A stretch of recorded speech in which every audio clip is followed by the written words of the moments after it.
We'll go ahead and get started. Welcome everybody to our Committee of Adjustment meeting. Before we get started, I'll just remind you, if you have a cell phone, could you please be sure that the ringer is turned off, and if a call comes in during the meeting, please answer it when you're beyond earshot of the room. Now, members of the public who are with us in the room this evening, if you have an interest in any particular application, it's important to put your name and address on the sign-up sheets that are located at the back of the room, immediately on the right as you enter the room. And that will become clear in just a minute. So I'll now read the following notice. The notice of decisions for the applications we review this evening will only be forwarded to those who have either presented a written request for the decision or to those who have recorded their name and address on the sign-up sheets at the back of the room. There you have it.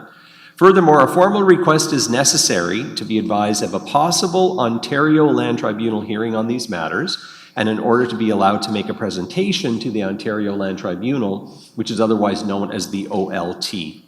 Now, if you're following along remotely, welcome, and if you would like to be notified of any decisions or appeals that may result, then please send an email with your name and address to our Secretary Treasurer, Lindsay Stamen.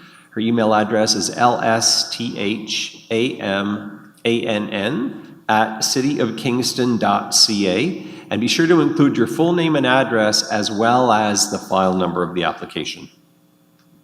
So I'll now share with you the 5-part format that I'll be using as we navigate through all of the applications this evening. In the first part, I'm going to start by introducing the application. So if you're the applicant or the agent, I'm going to ask you to come up to one of the speakers areas to my right, to essentially any microphone.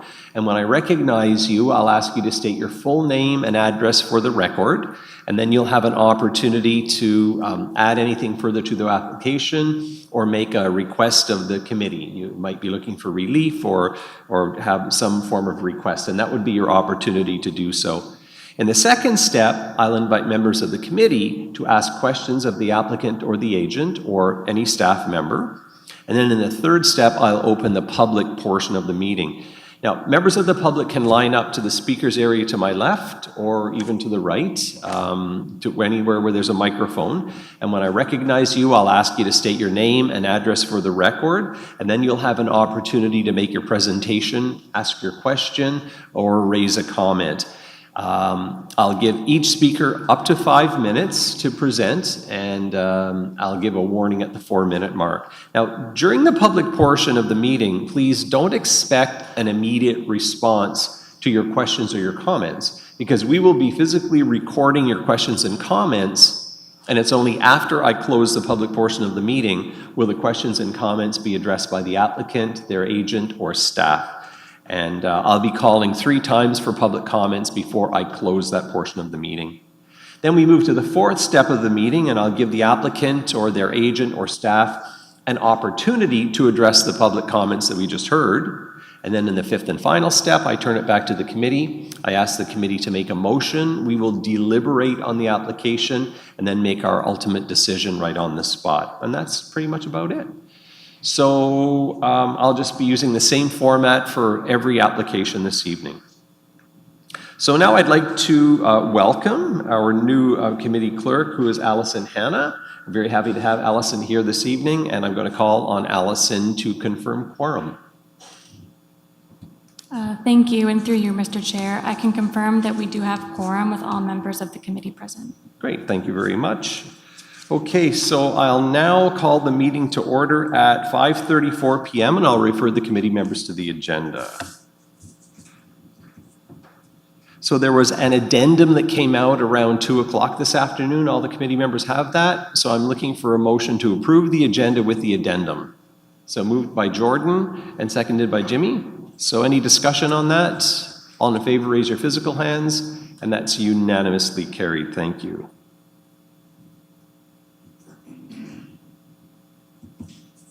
All right, and now we look for confirmation of the minutes for May the 13th. Can I have somebody move that? Yep, so moved by Doug and seconded by Ken. Any discussion? Yes, Doug.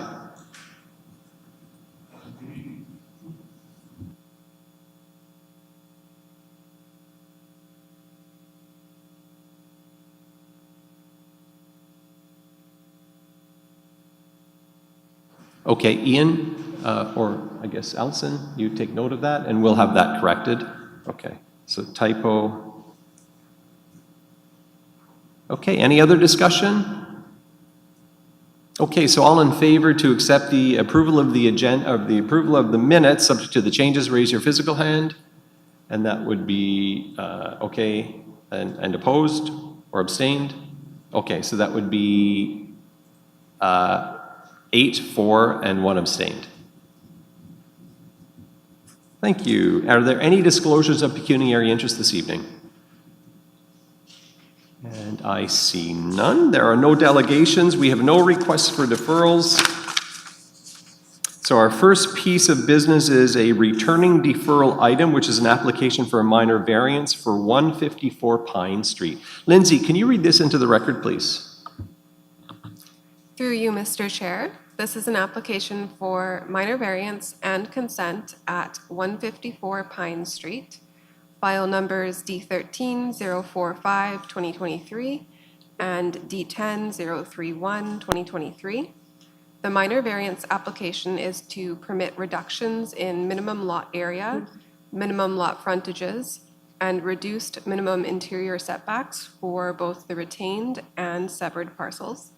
The consent application is to sever a 143.8 square meter parcel of land with 3.8 meters of frontage onto Pine Street, and to retain a 237.4 square meter parcel of land with 5.6 meters of frontage on Pine Street, and to establish an access easement over the retained parcel in favor of the severed parcel.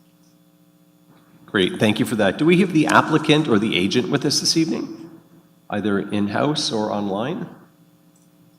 Yes, I am here. Are you able to hear me? Yes. Could I have you state your name and address for the record, please? My name is Adam Camden. My address is 2161 Gibraltar Road, Kingston, Ontario. Okay, very good. Thank you and welcome. Is there anything further you wish to add to the application we have before us? Not really, other than the kind of emphasis behind the severance is that we believe the highest and best use of this small property is that it's kind of owner occupied. Over the next 12 to 36 months, the plan is to sell each parcel individually, and that we believe that the highest and best use is the end user. The end user is an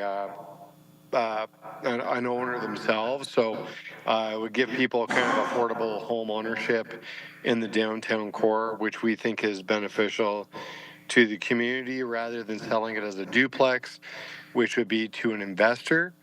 We're happy to sell it to an investor, but we think that given the current economic climate, the highest and best use is home ownership in the downtown core. Very good. Thanks for that. Okay, so committee members, do you have any questions for the applicant or staff? Yes, Jeff.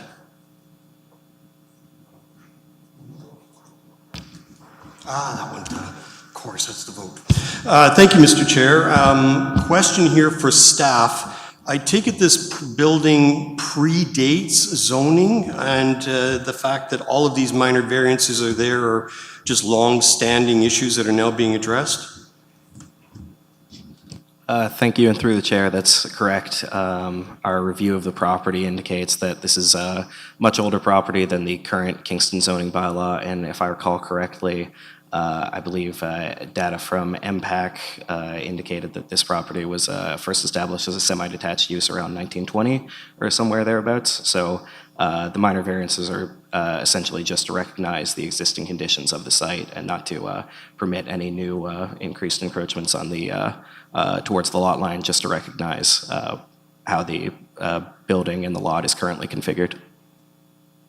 Okay, thank you. Great. Are there any other questions from committee members? I see none, so I'll open the public portion of the meeting. Do we have any members of the public with us this evening interested to speak to the application for 154 Pine Street? Please raise your physical hand or your virtual hand in Zoom. How many do we have in the gallery? Through you, Mr. Chair, we have one member of the public joining us on Zoom. If you're on Zoom and would like to speak, please raise your virtual hand. It's located in the bottom right-hand corner of your screen. All right, so I'll call for a second time. Do we have any members of the public wishing to speak to the application for 154 Pine Street? Please raise your hand. My third and final call, if you want to speak to the application 154 Pine Street, raise your virtual or physical hand. And seeing none, I'll close the public portion of the meeting and come back to the committee for a motion. So moved by Jordan and seconded by Jimmy. Any discussion? I see none, so all in favor, raise your physical hand, and that's unanimously carried. Thank you.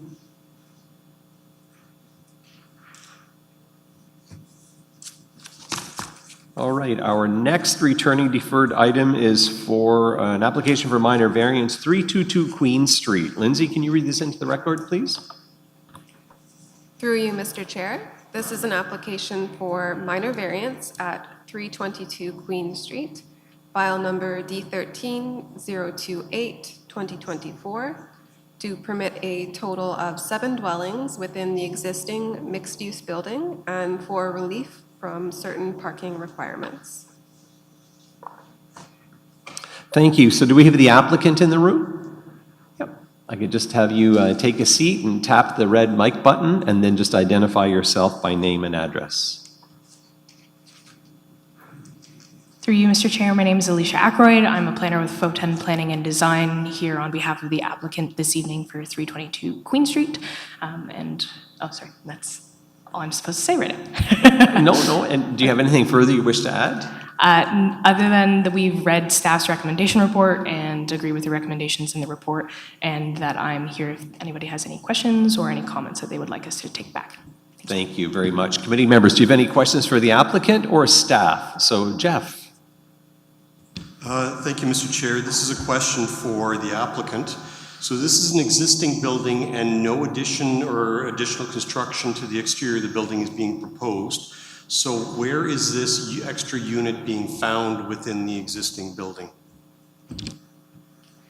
Through you, Mr. Chair, the current existing property has the 7 units already within it. So there was an internal conversion, so there are already 7 dwellings within this building, so there are going to be no further sort of, as you say, additions to the building. The only sort of configuration that's going to be changing on the site is just the formal recognition of the parking configuration that's going to be proposed and the delineation of the amenity area.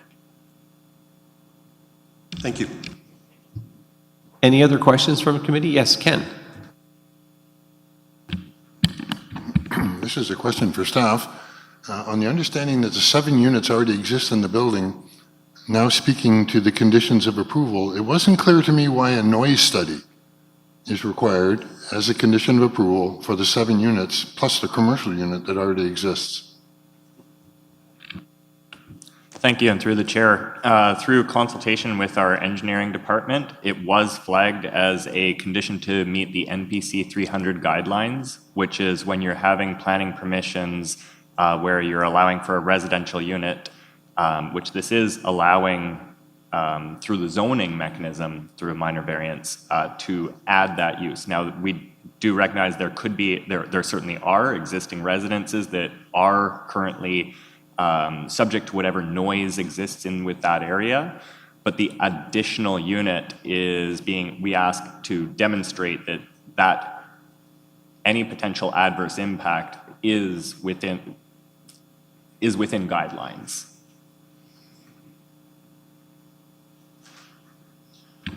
So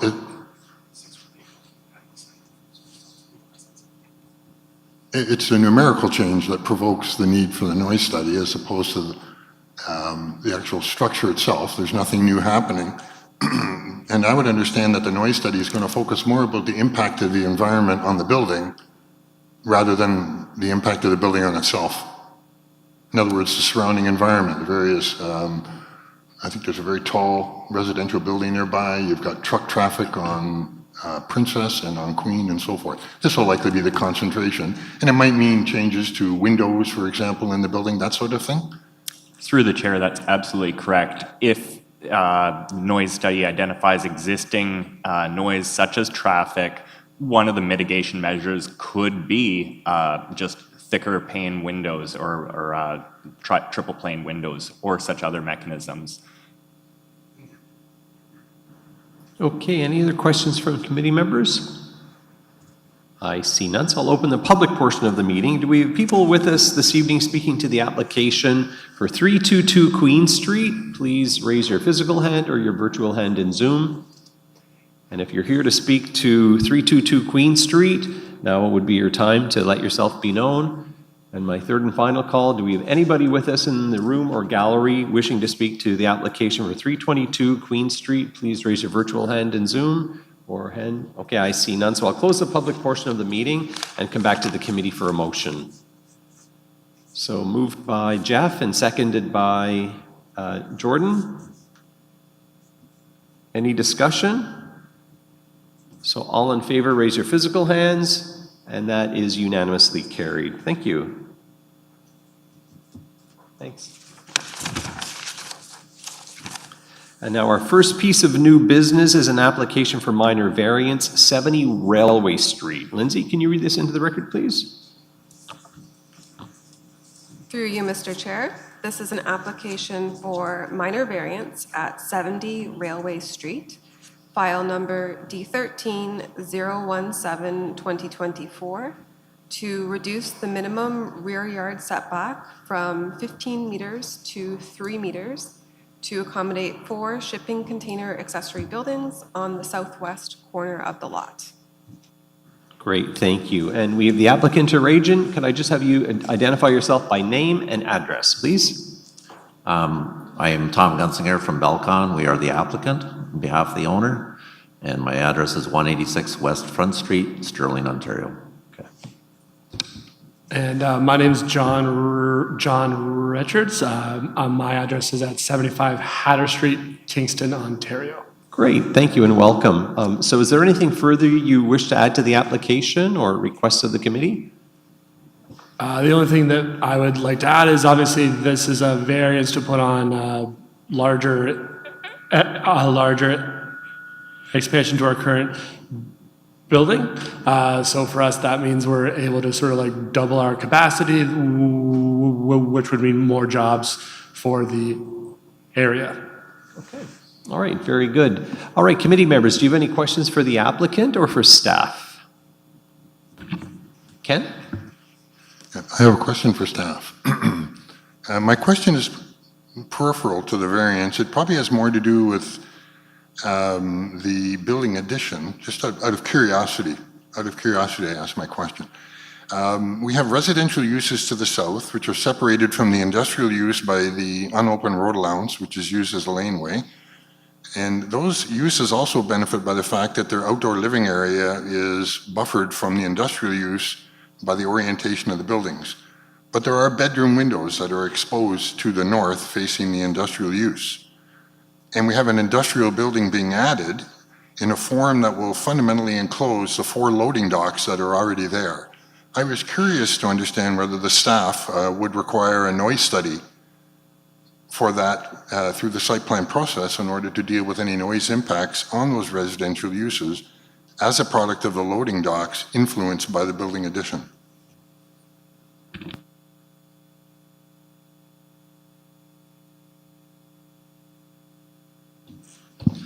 Thanks, and through you, Chair. Yes, through site plan control, we would be requiring a noise study to examine, it's 2 ways, but in this case, it's mostly 1 way, the impact of any new sensitive, or I guess noise-emitting parts of the industrial building and what its impacts would be on the surrounding area. Items that would look at include locations of HVAC, the loading bays, the impulse noises from the loading bays, and any other kind of noise-emitting generator on site that could potentially impact the surrounding residential uses. Welcome. Okay, any other questions of the applicant or staff? And I see none, so I'll open the public portion of the meeting. Do we have members of the public with us this evening wishing to speak to the application for 70 Railway Street? Please raise your hand. And if you're here to speak to the application for 70 Railway Street, please let yourself be known. And my third and final call, if you're here to speak to the application for 70 Railway Street, please raise your physical or virtual hand. And seeing none, I'll close the public portion of the meeting and come back to the committee for a motion. So moved by Ken and seconded by Jordan. Any discussion on this? And I see none. So all in favor, raise your physical hand. And that is unanimously carried. Thank you. The next application is for minor variance 158 Earl Street. Lindsay, can you read this into the record, please? Through you, Mr. Chair.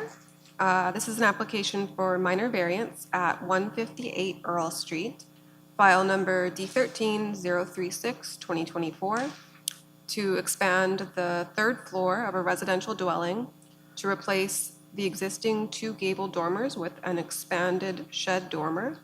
I'll also note that tonight's addendum contains 1 letter of concern for this application. Thanks for that. And the applicants, I'll just have you identify yourself by name and address, please. Yes, I'm Matt Gervin. I'm the designer and agent. I live at 256 Mowat Avenue in Kingston. And this is the owner, Tom Skinner. Okay.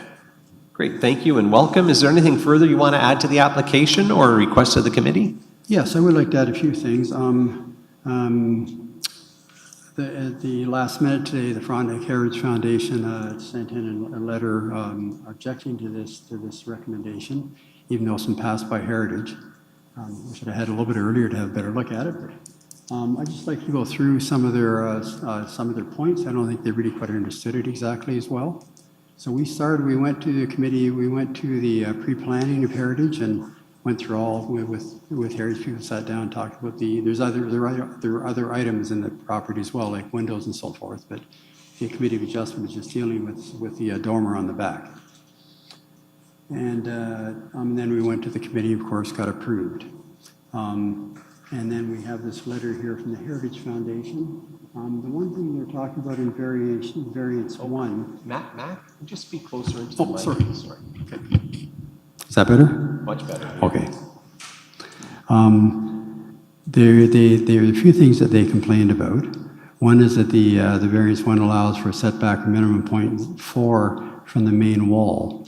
And we are very clear that we're keeping the eave line along the south wall and along the east wall. We think that's very important. I think the main reason for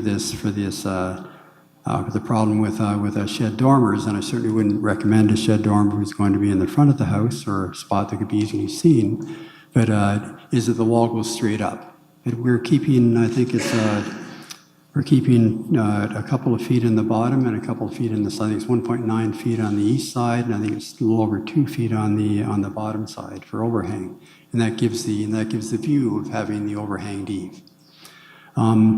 And as you note from the drawings and so forth, that third floor has got a very, very, very low ceiling. And these owners are very keen to live here. They don't even have a parking spot there, but they want to live in Sydenham. They have 3 children, so the 3 children go on the second floor, and we needed more room on the top floor to be able to put it to make it livable. And I know it says in Heritage that they prefer not to have shed dormers, but they're not banned, and they certainly were supported by the Heritage Committee. And then they also talked about a Montreal Street example where I guess somebody didn't build it properly and built over the lines and so forth. That isn't what we're doing. We'll build it within the means, and there already is a shed dormer there as well on the neighboring place, which was probably done before these bylaws came in. And the other element also is that in order to see this back dormer, like there's virtually no backyard, there's no back driveway. From West Street over sort of at an angle, if you sort of look up at an angle and you really try to look and see it past the trees and past the other buildings and past the row houses, you will be able to see it. But it's certainly not standing out. And I certainly have a lot of respect for Shirley Bailey and the Frontenac Committee. I'm on that. I'm a member of that association. But I think in this particular case, I think it's quite warranted, and Heritage certainly agreed with this. So think that's all I want to say at this point, but I'm here for any questions. Thank you. Great, thanks very much. So committee members, do you have any questions for the applicant or agent? Yes, Jeff. Thank you, Mr. Chair. As the applicant has pointed out, we just recently got a very detailed letter pointing out certain considerations from the Frontenac Heritage Foundation. But my question is for staff. Has the city staff consulted with the heritage planners within the city of Kingston about the heritage aspects of this building and what considerations were taken, and any comments from or concerns pointed out at that time? Thank you.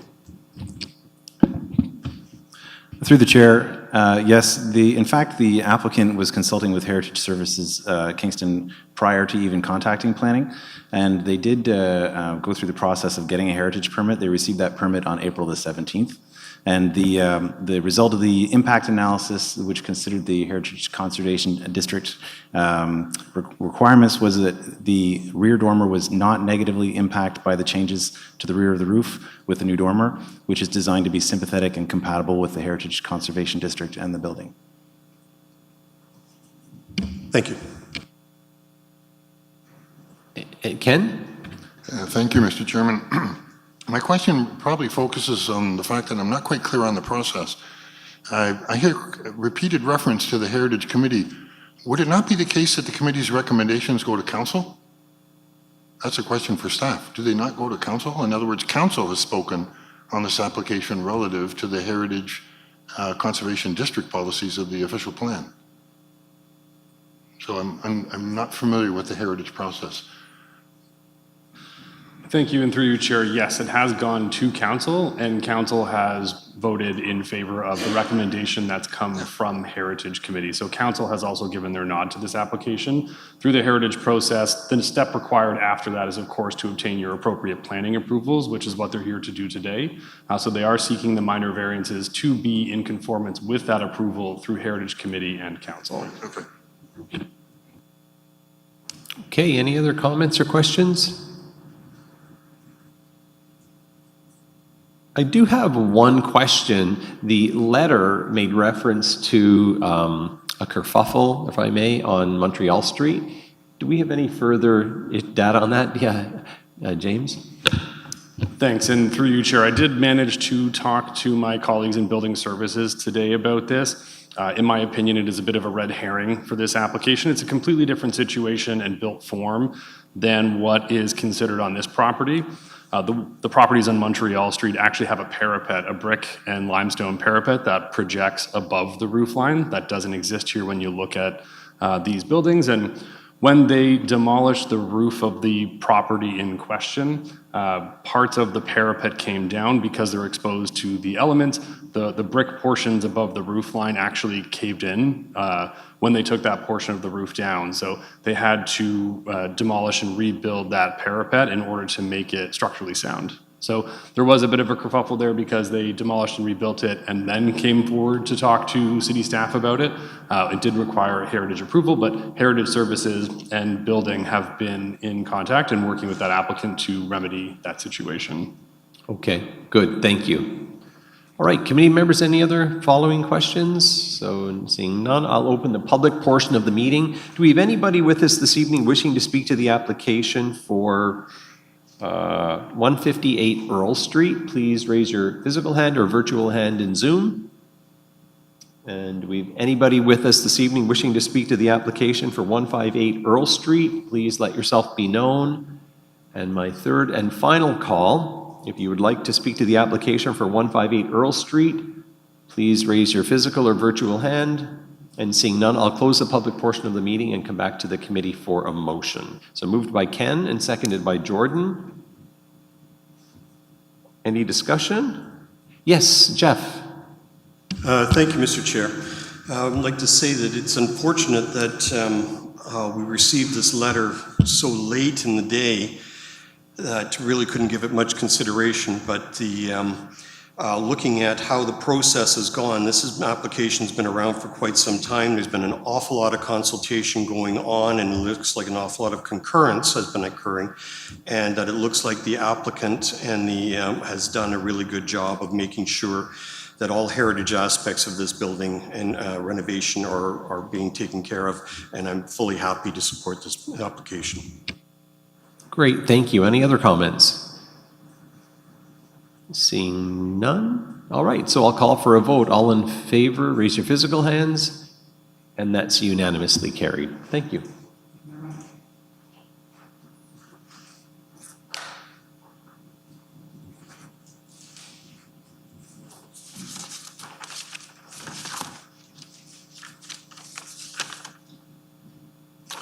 All right, our next application is for 4266 Bath Road. Lindsay, can you read this into the record, please? Through you, Mr. Chair, this is an application for minor variance at 4266 Bath Road, file number D13-035-2024, to construct a 50 square meter enclosed rear porch located approximately 24.7 meters from the high water mark. I'll also note that the addendum contains one letter of support for this application. Great, thank you. And do we have the applicant with us this evening? Yes.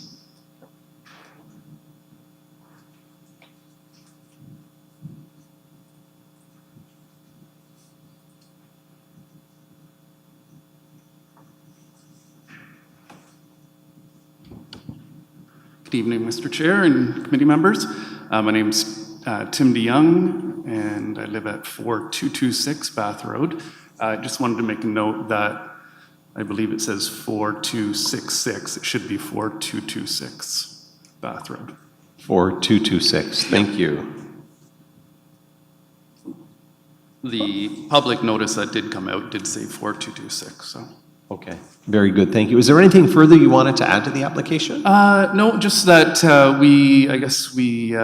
my wife and I, we've moved to the property and just want to kind of expand the 3-season living, and just looking forward to being able to do so at the property. Great, thank you. Committee members, do you have any questions for the applicant or staff? Jeff? Thank you, Mr. Chair. So the 30-meter setback has been put in to protect the natural environment. I take it this is already an existing building and that it is a fully used property, and therefore the addition you're looking at here will have no impact on the natural environment. Is that the case? Yes, correct. So the original house is built in the 50s and has been there since then. Where we are proposing for the porch, there's currently a patio there, and it's raised quite significantly from the lawn and water. Thank you. And a question for staff here. So since this building has already been there since the 1950s, I take it the zoning has become more restricted over time to go much farther back on this property than when it was originally built. Is that the case? Thank you. My name is Anne-Marie Eusebio. I'm the planner for this file. Through you, Mr. Chair, yes, the existing building is legal non-complying, and the addition is to go further into the water body setback.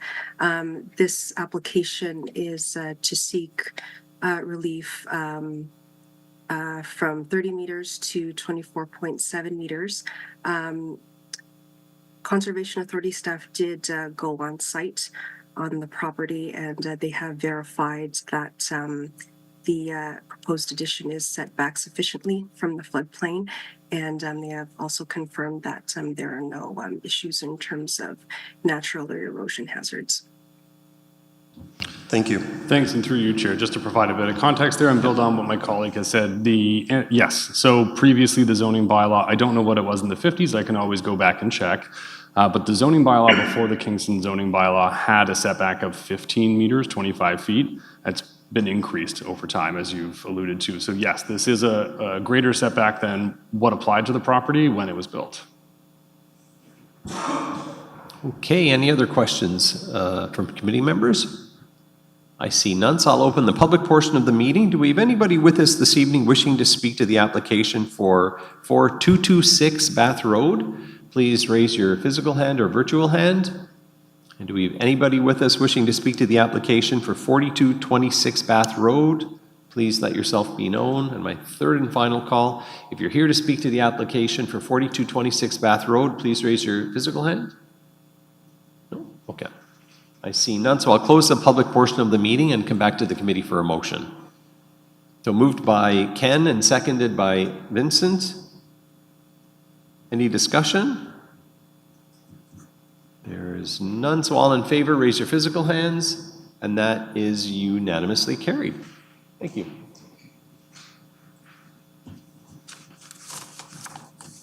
Our next application is for minor variance, 16 Cowdy Street. Lindsay, can you read this into the record, please?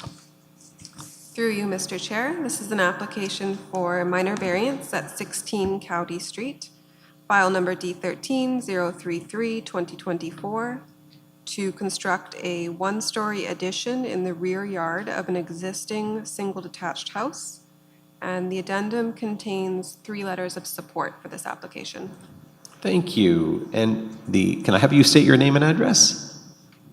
Thank you. Carol Knowles. I'm currently living at 158 Fairview, but moving to 16 Cowdy next week. Very good. Thanks and welcome to the committee meeting. Is there anything further you want to add to the application? Not really. I think it's Okay. pretty straightforward. Thanks. Okay, thanks. Committee members, do you have any questions for the applicant or staff? And I see none, so I'll open the public portion of the meeting. Do we have members of the public here wishing to speak to the application for 16 Cowdy Street? Please raise your physical or virtual hand. Do we have anybody with us seeking to speak to the application for 16 Cowdy Street? Please let yourself be known.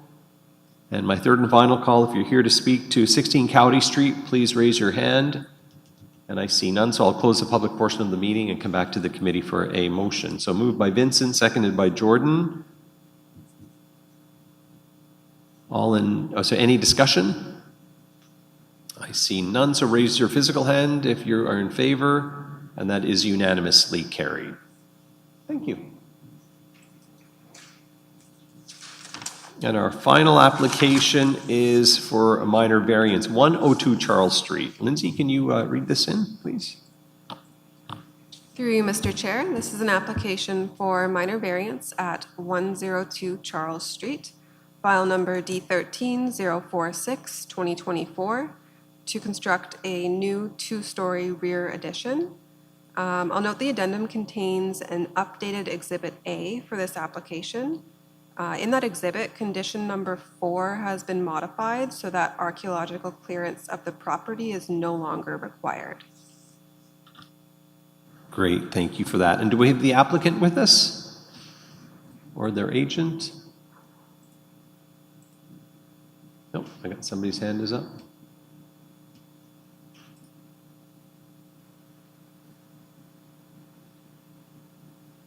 Hello, my name is Ashley Osmer. I'm the applicant on behalf of the property owners, and my address is 108 Queen Street. Great, thank you and welcome to the meeting. Is there anything further you wish to add to the application we have? Nothing further to the staff report, but I'd be pleased to answer any questions back. Very good. Committee members, do you have any questions for the applicant or staff? And I see none, so I'll open the public portion of the meeting.